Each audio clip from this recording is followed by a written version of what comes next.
Les saludamos a todos desde MDA. En esta ocasión hablaremos de los límites de funciones de varias variables, la definición y algunos ejemplos. ¿Qué vamos a aprender en este video? El concepto de límite de funciones de varias variables y a demostrar límites por definición. En particular, hablaremos de las funciones de dos variables. Este concepto se generaliza fácilmente a n variables. Como requerimientos, para entender mejor este video, recomendamos tener conocimiento de inecuaciones y valor absoluto y además límites de funciones de una variable. Recordemos primero que la norma euclidia en Rn, la norma de un vector, viene dada por esta fórmula que está acá, igual a la raíz cuadrada de x1 cuadrado más x2 cuadrado y así sucesivamente hasta xn cuadrado. Como casos particulares, las normas euclidias en R viene dada por esto, es el módulo, el valor absoluto de x y es la raíz cuadrada de x cuadrado. La norma euclidia en R2, la norma de xy es la raíz cuadrada de x cuadrado más y cuadrado. Y la norma en R3 es la raíz cuadrada de x cuadrado más y cuadrado más z cuadrado. Además, recordemos que se tiene la equivalencia de las dos siguientes desigualdades. Decimos que el módulo de x es menor que a solo si x es mayor que menos a y menor que a, donde a es un número que hemos supuesto positivo y además esta equivalencia también es cierta si nosotros colocamos acá menor o igual en lugar de menor estricto. Ahora sí, comenzamos con la definición del límite de una función de dos variables. Sea f una función definida en un abierto u de R2 y devuelve números reales. Tomamos un punto AB en U o en la frontera de U. Esta notación que estamos usando acá es para la frontera de U. Diremos que el límite de f cuando xy tiende al punto AB es L y lo denotamos de esta manera, el límite cuando xy tiende a B de f de xy igual a L. Si cada vez que nos dan un número positivo epsilon, podemos encontrar un delta también positivo, tal que si xy dista de AB a una distancia menor que delta y xy no es AB, eso es lo que dice esta parte de acá a izquierda, la norma mayor que 0 significa que xy y AB no son el mismo, entonces tenemos que el módulo de f de xy menos L es menor que epsilon. Notemos que debido al recordatorio que vimos hace un momento, esta norma se escribe así. Entonces lo que estamos diciendo en esta doble desigualdad es que el punto XY está dentro de esta circunferencia. No pertenece al borde de la circunferencia y tampoco es el punto, el centro AB.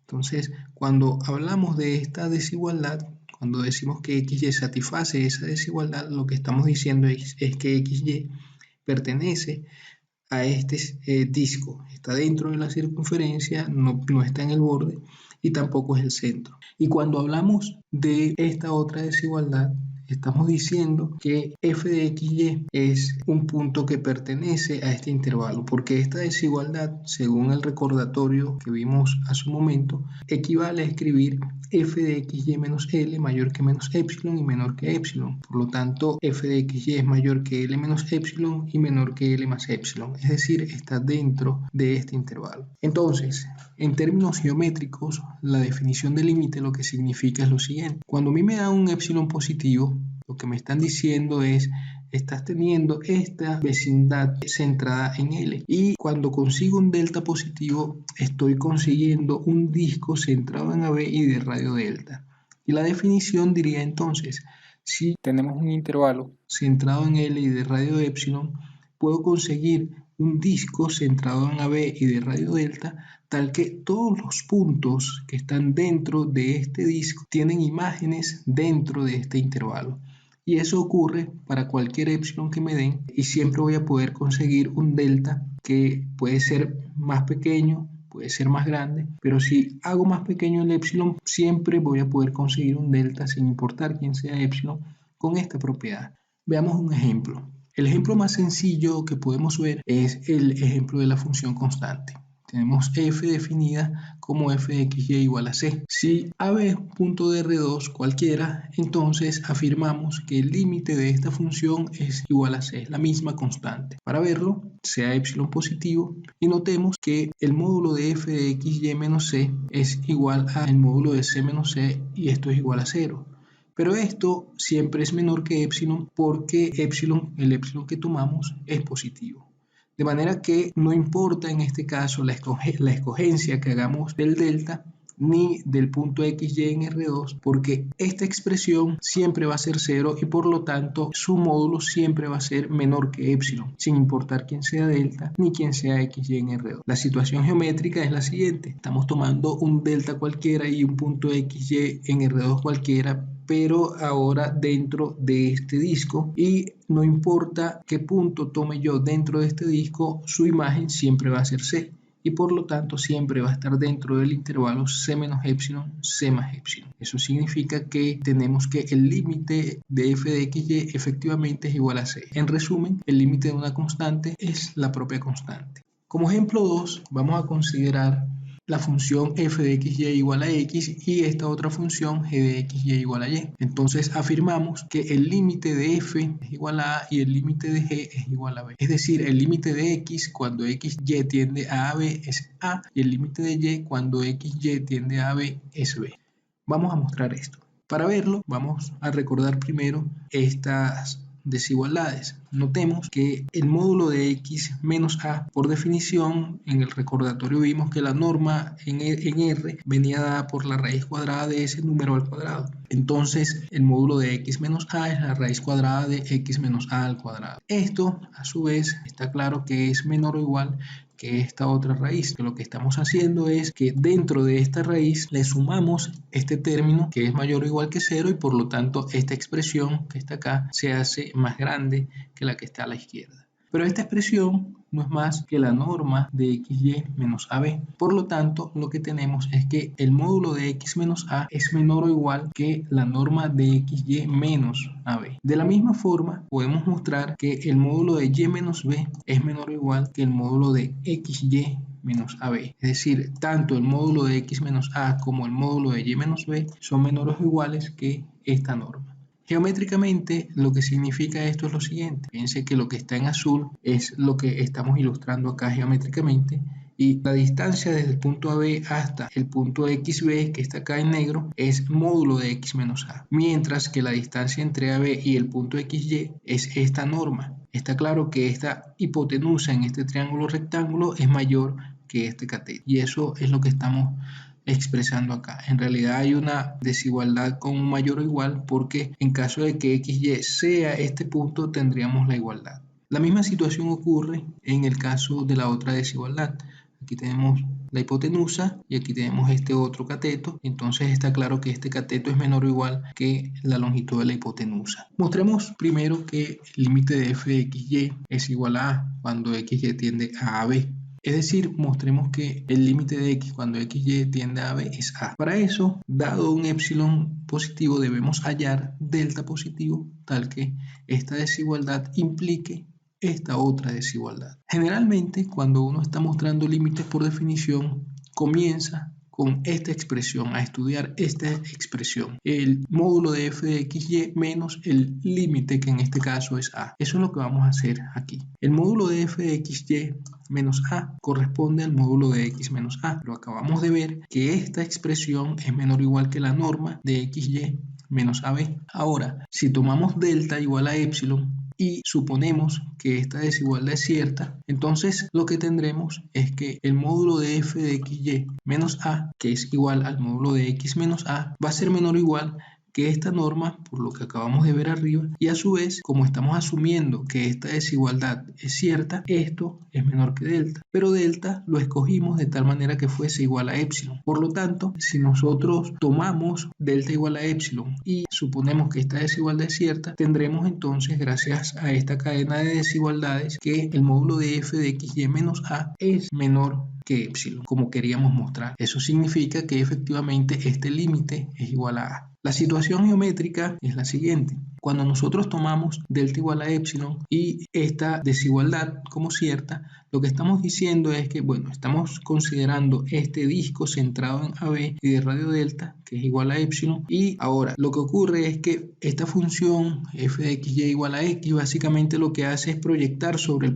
el eje x. Entonces, en este caso lo estamos proyectando sobre un eje horizontal paralelo al eje x, pero la situación es muy similar a lo que se presenta en esta figura, y es que proyectamos sobre un eje horizontal y esta distancia que está acá es la distancia entre AB y XB. Este, como habíamos visto, es menor que esto que está aquí, y por lo tanto la imagen de este punto por esta función está dentro de este intervalo, el intervalo que está desde acá hasta acá, y eso es precisamente la situación que se presenta en R. Tenemos del XY va a parar a X, y ese X está entre A menos epsilon y A más epsilon, que es lo que dice esta desigualdad que está acá. Esa es la situación geométrica que tenemos. Para ver que el límite de G es igual a B, se procede de manera similar. Damos epsilon positivo y tenemos que hallar delta positivo, tal que esta desigualdad implica esta otra. Entonces, usamos la otra desigualdad que vimos. Esto que está acá, por ser igual a módulo de y menos b,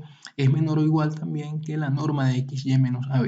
Tomamos delta igual a epsilon, asumimos que esta desigualdad es cierta, por lo cual tenemos que el módulo de g de xy menos b, que es igual al módulo de y menos b, es menor o igual que esta norma, y a su vez esta norma es menor que delta, pero delta es igual a epsilon. Por lo tanto, hemos mostrado este otro límite. En resumen, lo que hemos mostrado es que el límite cuando xy tiende a b de x es a, y el límite cuando xy tiende a b de y es b. Antes de seguir con otro ejemplo, queremos considerar las propiedades de los límites en dos variables. Estas propiedades nos van a permitir hacer el cálculo de los límites de una forma mucho más sencilla, no en todos los casos, pero en una buena parte de ellos. Consideremos f y g dos funciones definidas en un abierto U de R2 y sea B un punto en U o en la frontera de U. Supongamos que el límite de f de xy cuando xy tiende a B es L y el límite de g de xy cuando xy tiende a B es M. Entonces, el límite de la suma es la suma de los límites, el límite del producto es el producto de los límites, y en caso de que M no sea 0, el límite del cociente es el cociente de los límites. Es decir, básicamente puedo separar las sumas, los productos y los cocientes siempre y cuando los límites por separado, el de f y el de g, existan. Veamos ahora este ejemplo 3 considerando los ejemplos anteriores y el teorema que acabamos de ver. Vamos a considerar esta función f de xy igual a x a la n y calcular su límite cuando xy tiende a b. Notemos que ese límite, como x a la n es el producto de x consigo mismo n veces, gracias a la regla del producto, al límite del producto, es el producto de los límites, podemos escribir este límite de x a la n como el producto de estos límites, el límite de x por el límite de x por el límite de x n veces. Ahora, en uno de los ejemplos anteriores mostramos que el límite de x cuando xy tiende a b es a, por lo tanto este va a ser a por a por a por a n veces. Es decir, tenemos que el límite de x a la n cuando xy tiende a b es a la n. Fíjense que acá no usamos la definición porque ya hemos calculado este límite por definición y sabemos que el límite de un producto es el producto de los límites. Entonces usamos las propiedades y el hecho de que este límite valía a. Hemos considerado n un número natural. De manera análoga, si m es un número natural, también tenemos que el límite de y a la n es b a la m, ¿ok? Porque sabemos que este límite de y a la m es el límite de y por el límite de y por el límite de y m veces, y cada uno de estos límites vale b, por lo que vamos a tener el producto de b consigo mismo m veces, es decir, b a la m. Asimismo, si consideramos x a la n por y a la m y tomamos el límite cuando xy tiende a b, esto va a ser el límite de x a la m por el límite de y a la m, porque aquí tenemos el producto de estas dos funciones y el límite de este producto es el producto de los límites, ambos por separado ya vimos que existen, entonces el límite del producto va a ser el producto de los límites y esto es igual a la n por b a la m, según los dos límites que consideramos anteriormente. Como observación, notemos que el límite de cualquier función que sea productos, adiciones, diferencias o cualquier combinación de estas operaciones de x a la n y y a la n se puede calcular usando los límites de los ejemplos anteriores y las propiedades de los límites. Como ejemplo de esta observación, Vamos a ver esto. Fíjense que acá es el límite de una suma, resta, productos. Entonces este es el límite de x al cuadrado por y más el límite de 3x por y al cubo menos el límite de 5y, cuando x y y en todos los casos tiende a b. El primer límite es a cuadrado por b, según el ejemplo anterior. El segundo límite es 3a por b al cubo y el tercer límite es menos 5b. Otro ejemplo viene dado por este. Queremos calcular el límite de esta función cuando x y tiende a 1, 2. Entonces el primero lo podemos separar y el primero da 8. Entonces lo podemos separar y el primer límite es 8 por 1 por 2. El segundo es menos 4 por 1 a la 4 por 2 a la 2. Y el tercero 6 por 1 a la 2 por 2 a la 2. Al hacer las cuentas, esto es 16 menos 16 más 24, es decir, 24. Un ejemplo más usando el cociente donde el denominador no se anula es el siguiente. El límite cuando xy tiende a 1, 1 de 8xy entre x cuadrado más y cuadrado va a ser 8 por 1 por 1 entre 1 al cuadrado más 1 al cuadrado. Hemos calculado por separado el límite del de arriba, el límite del de abajo y hacemos el cociente de estos límites. Esto es 8 medios, es decir, 4. Como algunas observaciones finales, quiero hacer notar lo siguiente. Primero, el punto AB al cual tiende xy no tiene por qué pertenecer al dominio de la función. Puede ser un elemento que está fuera del dominio, pero debe pertenecer al menos a la frontera de este dominio. Si el límite cuando xy tiende a b de f de xy existe, entonces este límite es único. Es decir, no hay más de un límite cuando este límite existe. Y el teorema 1 solo se puede usar si los límites por separado existen, particularmente para usar la propiedad del límite del cociente 3. Es decir, esta propiedad es estrictamente necesario que m sea distinto de 0. Si m es igual a 0, cosa que ocurre en algunos casos, tenemos una indeterminación y no se puede usar esta propiedad. ¿Qué debemos hacer en ese caso? Usar la propia definición de límite. Y ese caso lo vamos a considerar en otros videos. Les invitamos a que puedan verlos y enterarse de cómo hacer cuando tenemos una indeterminación. Como ejercicios propuestos le dejamos el cálculo de estos límites. Si tienen algún problema con estos ejercicios parecidos o de otro tema, estamos prestos a ayudarles. Nos pueden contactar a este correo electrónico que aparece en pantalla. Y ya saben, si les gustó el video, pueden darle me gusta y suscribirse a nuestro canal para que puedan estar al tanto de los videos que estamos subiendo todas las semanas. Gracias.